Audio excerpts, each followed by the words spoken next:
of years ago, Kim Popejoy, who is the director of a group called the Protect Gainesville Citizens, came up with the idea of creating a subgroup called the Superfund Art Project.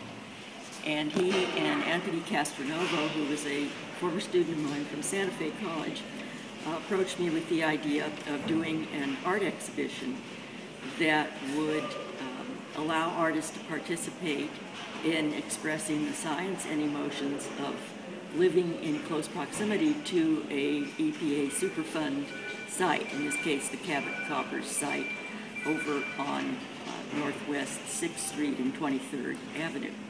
Been in the area for a number of years. I knew a number of artists both in Gainesville and around the state, and I set out a call to artists asking them if they were interested in participating. And artists, being wonderful creators, came through with some fantastic ideas. Mallory O'Connor came up to me at the Thomas Center during a show and asked me if I would participate in this show, and was given all kinds of information and to document what had happened. Began treating wood at that site at the beginning of the 20th century, back in the early 1900s.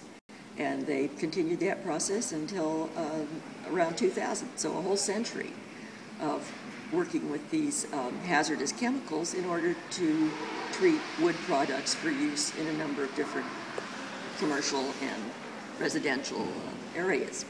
The corporation wasn't trying to destroy anything, they were trying to save something.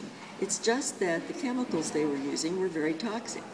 And up until fairly recently, there weren't very many regulations about how corporations could use these chemicals and what they had to do to make sure that the chemicals didn't spread either through the water or through the air to adjacent properties and harm people or animals or the ground or the water. And then I had to somehow think of images that would say that. She was a mime, and I had her pose years ago washing that off of her face. I knew that's the image I wanted. It was in my head.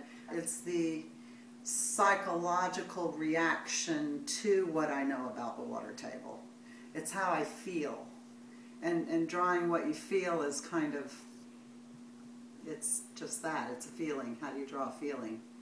And, you know, I felt satisfied when I was done. It looks like everything's okay on the surface, and when you look more closely, it's not.